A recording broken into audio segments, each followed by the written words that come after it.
किसानों का बन के पसीना सींचता है धरती का सीना। मेहनत का तेरी हक दिलवाने, नई तकनीक नई खोज बताने। पशुधन को गुणवान बनाना, पौध सुरक्षा को सिखलाना, खेती के सब गुर समझाने, भारत का सरताज बनाने। आठों पहर है संग तुम्हारे अन्नदाता,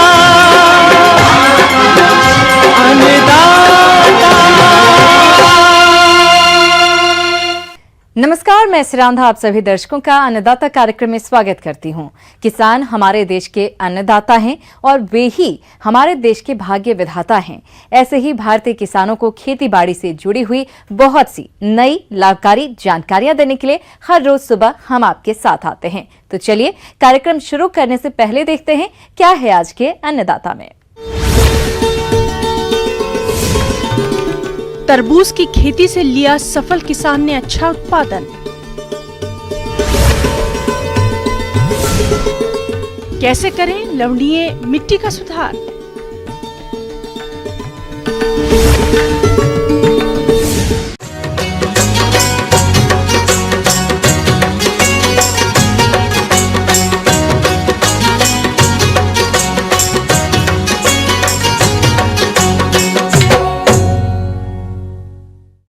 किसान भाइयों, हमने आपको कल के अन्नदाता में तरबूज की सफल खेती कर रहे गांव बलेखण, जिला जयपुर के किसान गुमान सिंह से मिलवाया था।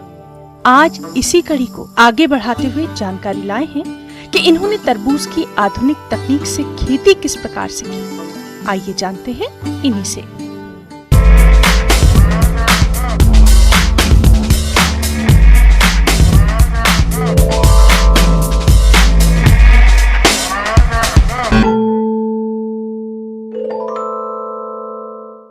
मैंने 6 बीघा पहले ज़मीन मच्छरों के लिए रखी और उसको अच्छी तरह तैयार करके उसमें खाद बीज डला करके, गोबरिया खाद बीट डला करके उसको ज़मीन को अच्छी तरह तैयार कर लिया। फिर मैंने ट्रैक्टर द्वारा उसमें बेड डाले, बेड डाल कर उसके ऊपर ड्रिप बिछा करके उसके ऊपर फिर मैचिंग लगाई। फिर मैंने इसमें अच्छा बीज ला करके इसको लगा दिया फरवरी के अंदर।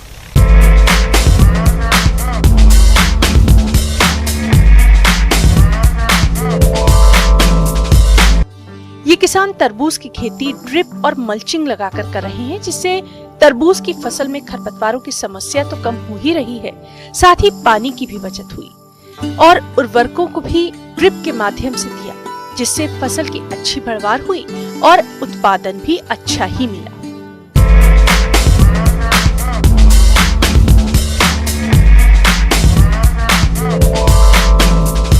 मैंने पहले सिंचाई की ड्रिप के द्वारा, पहली सिंचाई तरबूज का बीज लगा करके, फिर उसमें 3 रोज बाद में दोबारा उसी में पानी चला दिया। फिर 7-8 दिन के बाद में फिर इसको पिला दिया पानी। ऐसे ऐसे मैंने पानी देता रहा। अब की बार टेम्परेचर बहुत ज़्यादा होने के कारण फिर मैंने इस नीचे ड्रिप चलाई, ऊपर मिनी फुहारा की सिंचाई चालू कर दी। तरबूज को रोकने के लिए टेम्परेचर बहुत ज़्यादा बढ़ गया था और मल्चिंग से हमारे खेत में कचरा नहीं हुआ। इसे लगाने से ये फायदा हुआ और खेत में मल्चिंग लगाने के बावजूद भी कोई कचरा हुआ, हमने गोश्त द्वारा उसको अलग कर दिया और ड्रिप से अच्छी सिंचाई होती रही, टाइम से टाइम पानी लगता रहा और तरबूज को पानी मिलता रहा। इस मल्चिंग और ड्रिप से मेरे को इतना फ़ायदा मिला, हर कोई दवाई छिड़ानी थी, जो भी कुछ करना था तो इसके द्वारा हमने छिड़ा दी, को हमको बहुत फ़ायदा मिला इससे।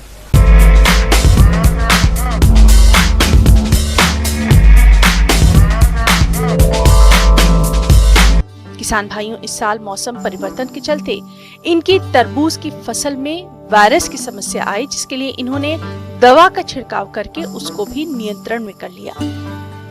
तरबूज की तुड़ाई करते समय सोशल डिस्टेंसिंग का खास ख्याल रखा ताकि इस कोरोना के कहर से अपने आप को और दूसरों को भी बचाया जा सके और इस प्रकार से इन्होंने तरबूज की सफल खेती करके अधिक उत्पादन किया।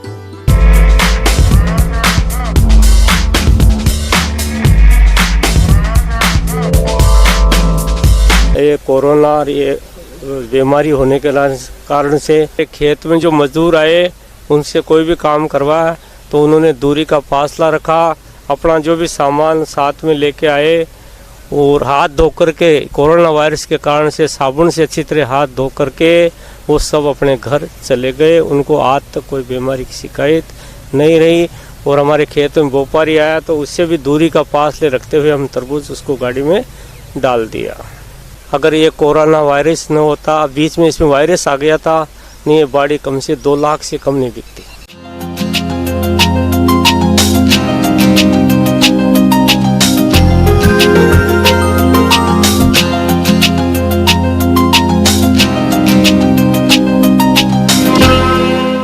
अपने प्रदेश के जिन बागवान भाइयों ने अमरूद के बाग लगाए हैं वो इनसे अच्छा लाभ तभी ले सकते हैं जब वो बाग की उचित देखरेख करें। अगर आप अपने अमरूद के बाग से अधिक उपज लेना चाहते हैं तो कौन कौन से कार्यों को करें, इस बारे में जानकारी दे रहे हैं डॉक्टर प्रवीण कुमार।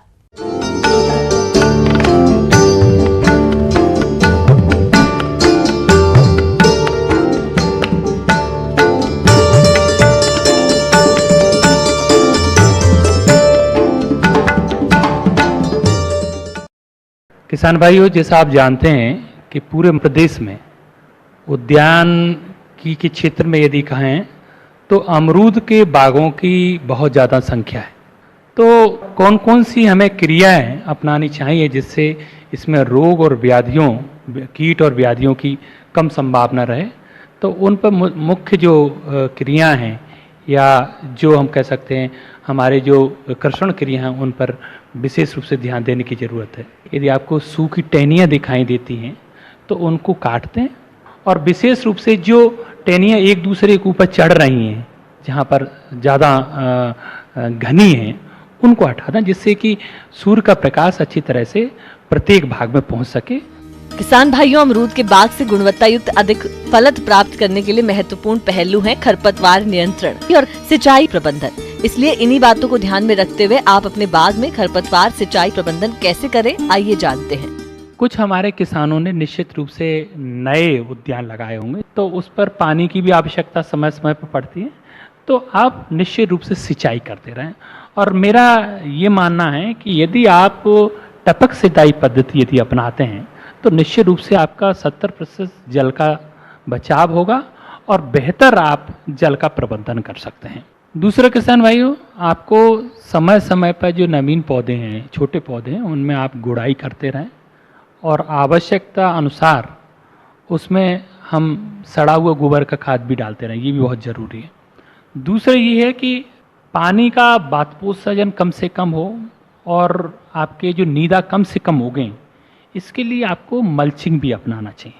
और विशेष रूप से मैं ये कहूँगा कि जैविक मल्चिंग की अनुशंसा मैं करता हूँ। इसमें हम घास फूस से जो पौधे हैं उसके आसपास उसके जो जहाँ पर रूट जोन होता है या जड़ क्षेत्र होता है वहाँ पर ढक दें, तो इससे 2 फायदा होंगे। एक तो आपका नीदा या खरपतवार नहीं उगेंगे, दूसरा आपका जल का संरक्षण होगा। अब बात आती है कीट नियंत्रण की, तो आप अपने अमरूद के बागों में कीटों का किस तरह से नियंत्रण करें, आइए जानते हैं। आपके अमरूद के बाग रहते हैं, उसके तनों में कीड़ा लग जाता है या तनों में कीड़ा पहुंच जाता है, तो निश्चित रूप से उससे हमारे जो फल बाग हैं या फल पौधे हैं वो प्रभावित होते हैं। तो आपको देखेंगे कि जहाँ पर 2 शाखाएं जुड़ी रहती हैं वहाँ पर विशेष रूप से आपको एक उसकी जो बीट होती है या कह सकते हैं कि जो उसका जो अपशिष्ट पदार्थ होते हैं वो काले रूप में आपको दिखाई देंगे। आप जैसे ही उनको हटाएंगे तो आपको उसमें छिद्र दिखाई देगा। तो छिद्र में एक तो तरीका ये है कि आप एक रॉड उसमें हल्की जो बारीक रॉड है उसको डाल सकते हैं जिससे इसको कीटों को नष्ट कर सकते हैं।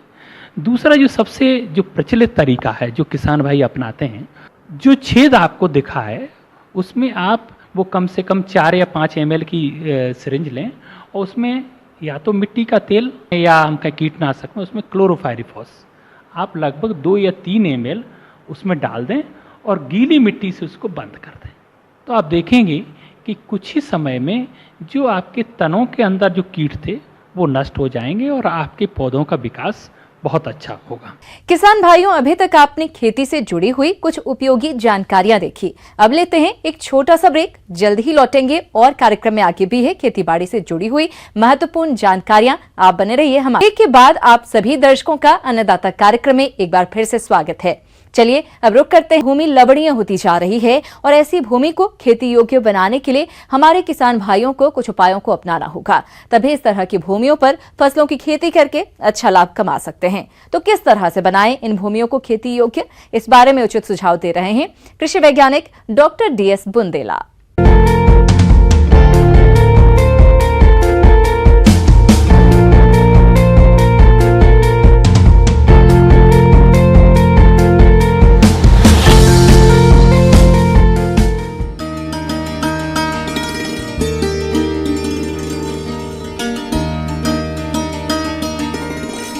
भारत कल कल बहती हुई सदा नीरा नदियों का देश है।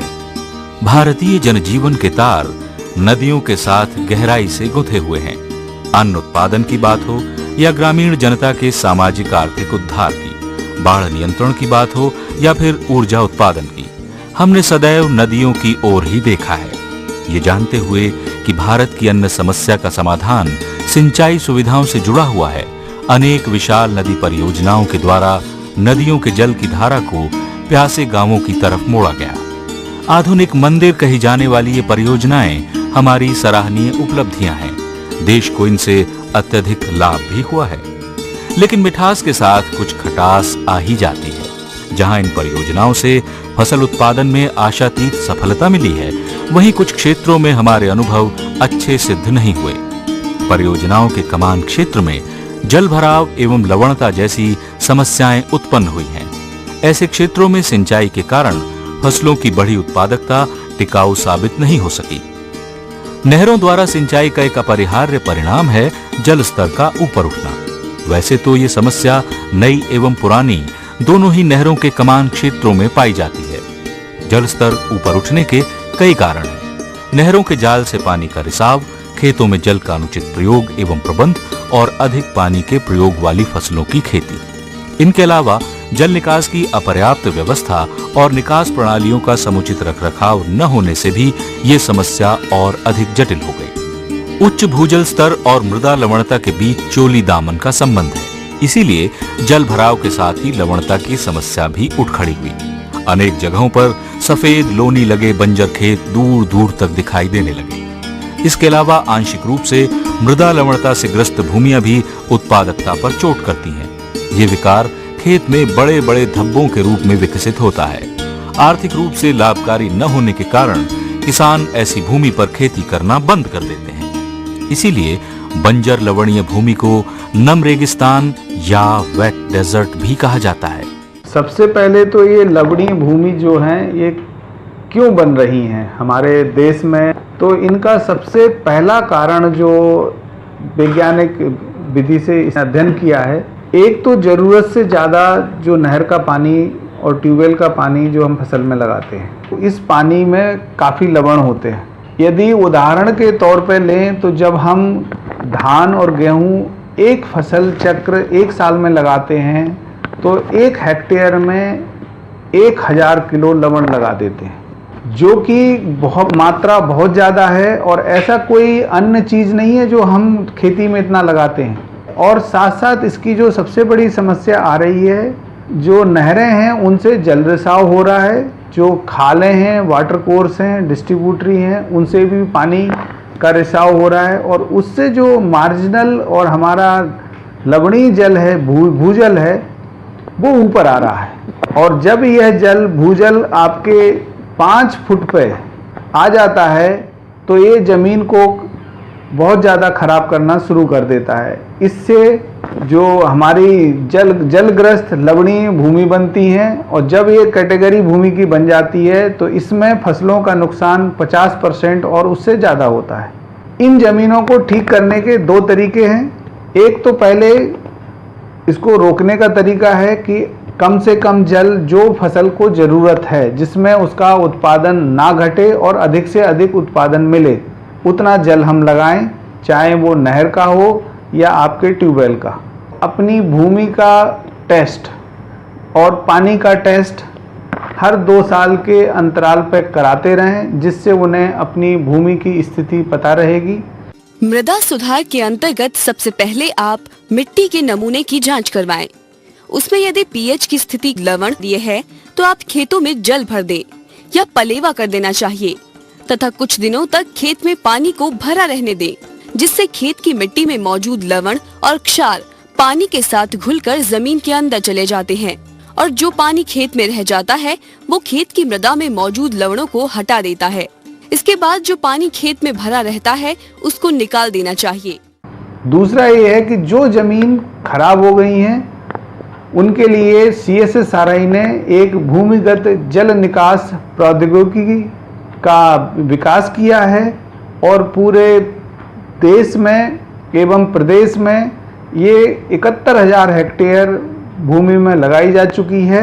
इससे पाइप का नेटवर्क 5 फुट नीचे ज़मीन के अंदर बिछा दिया जाता है और जो लवण मिट्टी में होते हैं बरसात के जल या सिंचाई जल के द्वारा उनको घोलकर इन पाइपों के द्वारा निकाल दिया जाता है और ये खराब ज़मीन 2 साल में लगभग 80% ठीक हो जाती है और 3 साल में पूरी तरह हो जाती है।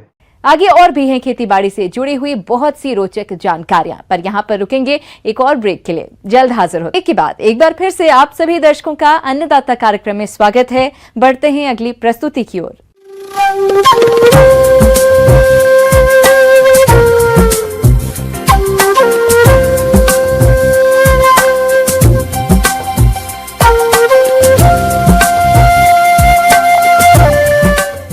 मौसम के अनुसार प्रबंधनों पर ही टिकी है आपकी खेतीबाड़ी, इसलिए मौसम पूर्वानुमान और उस पर आधारित साप्ताहिक कृषि सलाह इस प्रकार है।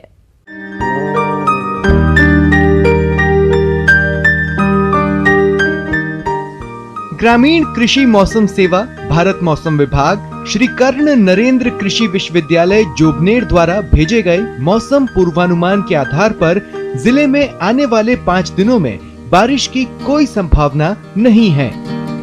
खरीफ फसलों जैसे बाजरा, ज्वार, मक्का और ग्वार आदि का बुआई के लिए बीज, खाद और रसायन की अग्रिम रूप से व्यवस्था कर लें, ताकि इन फसलों की समय पर बुआई मॉनसून की शुरुआत में की जा सके। सफेद लट को नियंत्रित करने के लिए मूंगफली के बीजों को क्लोथियानिडीन 50 WDG 2 ग्राम या इमिडाक्लोप्रिड 17.8 SL 3.0 प्रति किलो बीज की दर से उपचारित करें।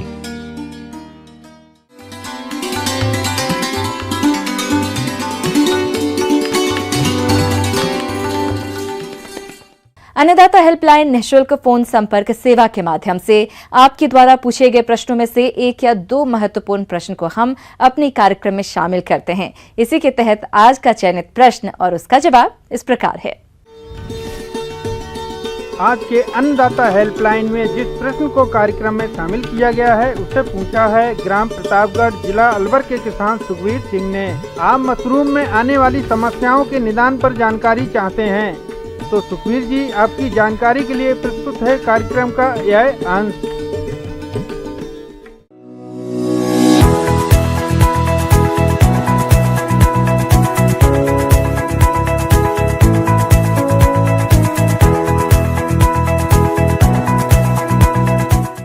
गर्मियों का मौसम चल रहा है जैसा कि सब जानते हैं, तो इस समय में मशरूम को किस तरीके से क्या क्या आपको सावधानियां बरतने की ज़रूरत है। गर्मियों के मौसम में आप जान रहे हैं कि शाक सब्जी हो या फिर मशरूम ही क्यों ना हो, बढ़ता हुआ तापमान और नमी की कमी सबसे बड़ी 2 समस्याएं ये सामने आती हैं किसानों के सामने इस समय में। तो बढ़ते हुए तापमान के लिए तो आपको यही कहा जा सकता है कि जो भी आप मढ़ई है या फिर आपकी झोपड़ी है, जिसको हम लो कॉस्ट इंफ्रास्ट्रक्चर कहते हैं मशरूम के लिए जो लगाया जाता है, उसमें आप अपना बोरा है या कोई भी उस तरह का टाट है जो आप अपने पूरी झोपड़ी के साइड वाइज में बांध सकते हैं। उससे आप उसको पूरा दिन भर में तरावट कर सकते हैं, उसको पानी देकर उसको ठंडा रख सकते हैं। तो तापमान तो आप इस तरीके से मेंटेन कर सकते हैं। दूसरी चीज़ है नमी की कमी। नमी की कमी के लिए आपको जो है, जहां आप 2 बार पानी दिया करते हैं सर्दियों के मौसम में, वहां आपको गर्मियों में यह है कि 4 से 5 बार आपको पानी देने की जरूरत पड़ सकती है। गर्मी के कारण क्या होता है, आपको 3 तरह की समस्याएं सामने आती हैं। एक तो फंगस का अटैक मशरूम में बढ़ जाता है, दूसरा उसमें लार्वी, जो कीड़ों के छोटे छोटे लार्वी होते हैं, उस तरह की चीज उसमें पनप जाती है। तीसरी चीज है मोल्ड्स का उसमें अटैक होता है, और एक है बैक्टीरिया भी होता है। हर फसल की भांति मशरूम के उत्पादन करने में कई समस्याएं आती है, जो कि मशरूम कक्ष का सही प्रबंधन नहीं करने की वजह से होती है। इसलिए प्रशिक्षण लेकर सही प्रबंधन की जानकारी लेकर ही मशरूम की खेती करनी चाहिए। हरी फफूंद ये एक तरह का सामान्य रोग है। इसमें मशरूम पर हरे बैंगनी रंग के धब्बे दिखाई पड़ते हैं, जो धीरे धीरे पूरे मशरूम कक्ष में फैलने लगते हैं। इनकी रोकथाम के लिए फॉर्मालिन घोल में कपड़े को डुबोकर और प्रभावित क्षेत्र यानी कि रैक को अच्छी तरह से पोंछे और फॉर्मालिन दवा घोल बना के छिड़काव करें। आप समझ सकते हैं कि मशरूम का जो बैग आप लगाते हैं, उसमें अगर कोई इस तरह की चीज आ गई है तो पहली चीज तो आप उसको क्रॉप रूम से बाहर निकाल दें, उस तरह के बैग को। अगर बहुत ज्यादा बढ़ गया तो आप उसको नहीं कंट्रोल कर सकते हैं, लेकिन प्रिकॉशन के नाम पर सावधानी अगर बरतने की जरूरत है तो आप वहां पर साफ सफाई का पूरा ध्यान रखें। जो आपका बराबर से उसको पानी देते रहें, तरावट देते रहें, क्योंकि जैसे ही सूखेगा अगर तो मोल्ड्स का अटैक हो जाएगा, ज्यादा गीला रह जाएगा तो बैक्टीरिया का अटैक हो जाएगा।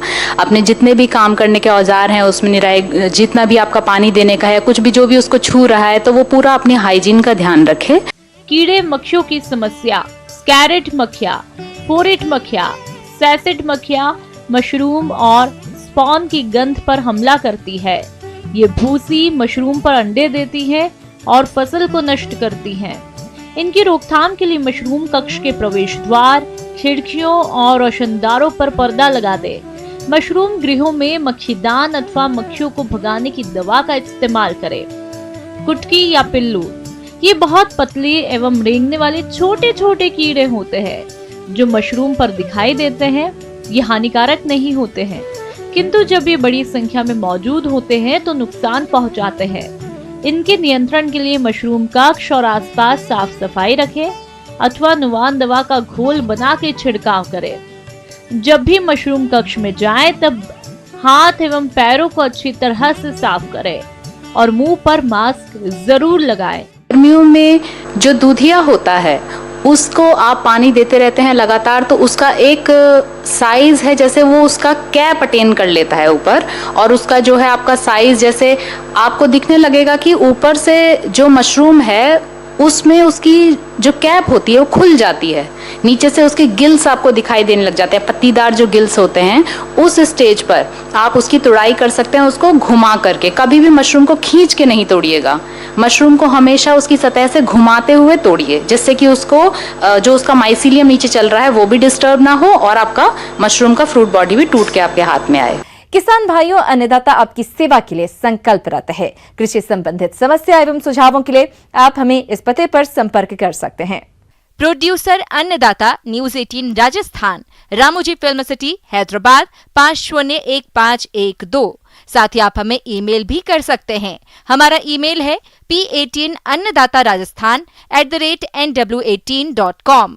इसके अतिरिक्त आप हमें निःशुल्क हेल्पलाइन नंबर 18004192-155 पर सोमवार से शनिवार सुबह 10 बजे से शाम 4 बजे के बीच संपर्क कर सकते हैं। किसान भाइयों, अब समय हो रहा है आपसे विदा लेने का, तो हमारी पूरी अन्नदाता टीम को दीजिए इजाजत। कल फिर आपसे मुलाकात होगी कृषि संबंधित कुछ और महत्वपूर्ण जानकारियों के साथ। नमस्कार।